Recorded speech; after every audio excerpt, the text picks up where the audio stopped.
Hi there, my name is Cynthia Wakeo. I am the Communication and Events Manager at Corporate Staffing Services. Today we're going to be talking about how micromanagement is harming your company. And I am joined by Mr. Pamina Swainaina, who is going to tell us more about the topic. Thank you so much for joining me. Thank you. So when we talk about micromanagement, what is micromanagement and why do leaders micromanage? That's a very good question, Cynthia. So when you're talking about micromanagement, there's a thin line between supervising someone, giving them instructions, and being at their back. So whenever you think about micromanagement, is the feeling that someone gets that you're constantly at their back, looking at what they're doing, giving instructions, not trusting them even to deliver. Yeah. So there's no, and it depends from one individual to the other. Yeah. For example, there's someone who, let's say you could be having two staff in the same organization. One doesn't mind, but you also have another one who says, wow, why can't you leave me to do my work? Yeah. So when it comes to micromanagement is where, from the boss's side, they feel that they constantly have to ask you to do something, and they also have to always look at what you're doing, to ensure that you're doing the right thing. When it comes to employee, is that feeling someone gets where they feel like you also constantly are at my back, you can't give me room to breathe, you give me an assignment at 10 a.m., but 10:30 you're asking where are the results. Yeah. So for both, and the interesting thing is for both parties, it doesn't feel good because you as a manager, you want to concentrate on other things. I mean, Yeah. that's the reason why you hired this person. But also to the employee, the thinking is, you gave me this job, I am competent, so why do you have to be at my back all the time? Okay, that's an interesting perspective. Yes. Yeah. So when we talk about a leader micromanaging, how does one know they're micromanaging, and what are the signs to look out for? Now, before I even bring up the science, I would say there are two major issues that lead to micromanagement. Number one, it's an issue of trust. Yes. So for me as a leader, I may be looking at this person and thinking maybe they can do a good job as I can. And this normally happens, especially when someone is newly promoted. Yeah. They used to be doing this. So they find letting go very hard. Why? Because they had even mastered this, they are very good at what they do. And yet here, for example, if I can use you as an example, here is Cindy and I expect her to be doing what I've been doing. So letting go might be an issue. Yeah. The other issue, apart from letting go, the other issue that comes with trust is where I've hired you, but you've also not proven yourself. You're making so many mistakes. Just that I feel, do I really have the right person on board? Yeah. So I would say those are the main two issues, either because the staff is making too many mistakes, Yeah. or they are really not delivering to your expectation, or you've been doing this yourself and you feeling, wow, if I let this go, will this person deliver a good job, or will they be as fast as I am? Yeah. Yeah. So those are the dynamics. Yeah. Yeah. And the signs. I think the major sign is this constant interruption. Yeah. From either side. Yeah. So it could be you saying, I've given you work, and you're always at my desk every 10 minutes, asking me, how do I do this? How do we do this? Yeah. Yeah. Or it's coming from the manager where an hour doesn't go without me calling you or texting you, asking you what is the progress. Yeah. And like I said, it doesn't feel good for both parties. I can tell you that. Yeah. And when we're looking at the effects, the positive and the negative effects on both maybe the leader, the team they're leading, and the organization as a whole. Yeah. Take me through that.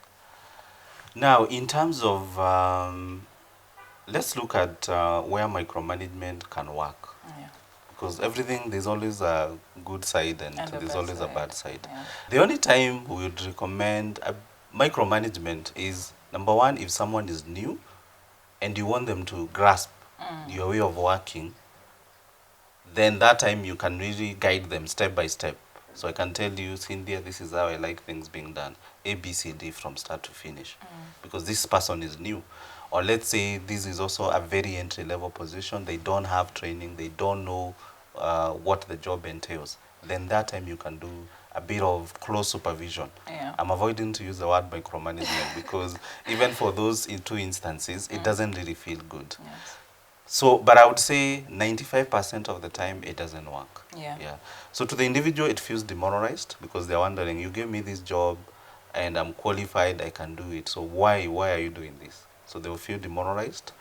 And you'll find that people then, they switch off. They start doing the bare minimum. So Perminas, you want me to do A, B, C, D, I only do what I know you'll not ask me questions about. So they'll Yeah. do the bare minimum. And so you find that way they are not engaged, they don't deliver the best to the company. Yeah. In terms of the organization suffers obviously because you don't have people who are motivated, people are not giving their best, and there's also people are afraid to even make mistakes. And we can't grow if you don't try things. And part of trying things means making mistakes. Yeah. But if you feel that anything small I do, my boss will be on my neck, then you can see even the creativity. Yeah. And the worst thing is, like I've said, people will just do the bare minimum. Yeah. Yeah. And To get by. Yeah, Yeah. and the disengagement. And yes, Yeah. for sure. Yeah. So if I'm a manager and I micromanage Yeah. a lot, Yeah. how do I get myself to stop? How do I begin? Where do I begin?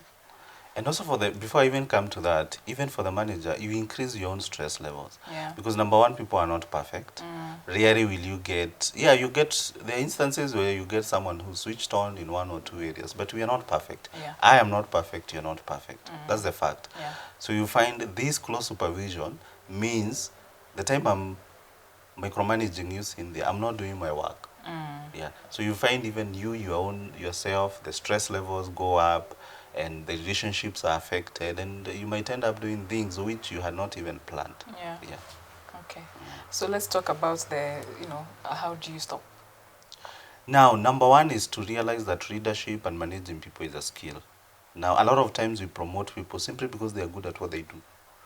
But it doesn't mean they are good at taking charge of a team. Yeah. So the first step to do is this person trained on leadership and management skill? That's the first step. Don't just assume. Simply because they were good at what they do does not mean you put them in charge of people. It's just like simply because I'm a man, I'm over 18 years, it doesn't mean I have to be a father, and vice versa. Yeah. Yeah, there are people who shouldn't be parents. Yeah. Yeah. So it's the same case at the workplace. Simply because someone is good at what they do does not naturally lead them to be a leader. So the minute you promote someone, the first thing you do, before 3 months are over, I would recommend a leadership and management skills training. Because this is the place we teach you delegation skills, this is where we teach you performance management, so that you can have the skills to take charge of individuals and even teams. Yeah. Then having taken care of that, you already trained. The other thing is communication. So make sure that you obviously discuss, this is my bare minimum, this is how I operate, these are my standards. That does help to reduce a lot of the friction and the need to micromanagement. Yeah. However, another big one that we forget is, you as a manager, you need to ask yourself, do I have the right person on board? Because a lot of time, the reason why we micromanage as managers is if you see someone constantly dropping the ball, Yes. then unfortunately, if you've done all you could to empower this person and they are not living to your expectations, then get someone else. That's the reality. Yeah, if you've done all you could. I'm not saying every time someone makes a mistake, you fire them, no.